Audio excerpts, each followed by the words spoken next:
the key, in fact, most of my book is dedicated to the notion of simplicity. Get rid of things.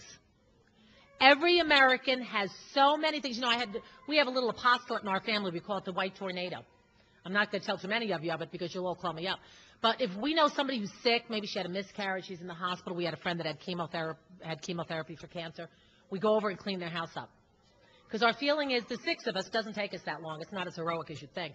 But the idea is if you were having chemotherapy and you came home and your home was spotless, wouldn't that be nice? So that's sort of our little family apostolate. And I went to this one woman's house. She isn't a cook. She's told me she can't cook. She's called me up and asked me things like, what's pepper? I mean, she really has no idea how to cook.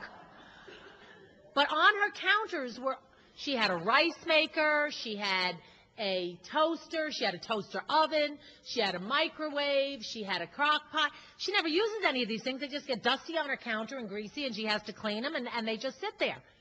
Get rid of things. If you don't use an appliance at least once a week, stow it in the basement. If you're only going to use your bread-making machine once a year, pull it up that once a year when you want to make it. Get rid of things. The things that are in your house have to be bought, they have to be dusted, they have to be washed, they have to be repaired, and when they break, they have to be replaced. If you never had it to begin with, you wouldn't have to do any of those things. Get rid of things. Get rid of your clothes. Go donate them to somebody who can't afford clothes. Get rid of all those clothes. You wear the top 3 things in your dresser anyhow, right? Here's a trick. Clean out your closets this summer. This is how you clean out your closets. You take everything out of the closet, everything out of that closet. Everything out, because it's hard. It's real easy to just pick out 1 or 2 things you want to get rid of. But before you put stuff back into the closet, you'll think about it twice. Take everything out of your closet. Get rid of something you haven't worn in the last year. Get rid of all those things that you said to yourself, when I lose that next 10 pounds, I'll fit in that again. No, you won't. You'll be pregnant again. Trust me. It never works out. When you put the clothes back into the closet, hang the hangers backwards. Hang the hangers backwards, okay? So that way, at the end of the year, anything that still has a backward hanger, you know you have to get rid of it. All right? Wasn't that a good tip? I never thought of that, right? I didn't think of it myself. Don't worry about it.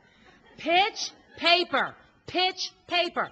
I don't know why anybody mails me anything anymore. I pay all my bills online, but we have mountains of mail that comes every day. The best way to do it, you go in there, you look at it. If it's an advertisement, tear it up right away. Get rid of it. Those credit card offers, tear them up. You don't want any more credit. Trust me.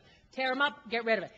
The newspaper article that you read about homeschooling that was so interesting, get rid of it. You'll never be able to find it when it gets lost in that big pile of junk that you have on your counter. Get rid of it. You can always, that's why God made Google.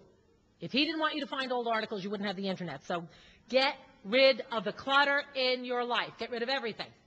Get rid of life's clutter. All the support group activities that take you a whole day to do, you have to learn how to say no to them. Be stingy about your time away from your family. Learn to say no. You know, when once a pastor gets a hold of a really nice Catholic mom and dad, they want you to run pre-Cana, they want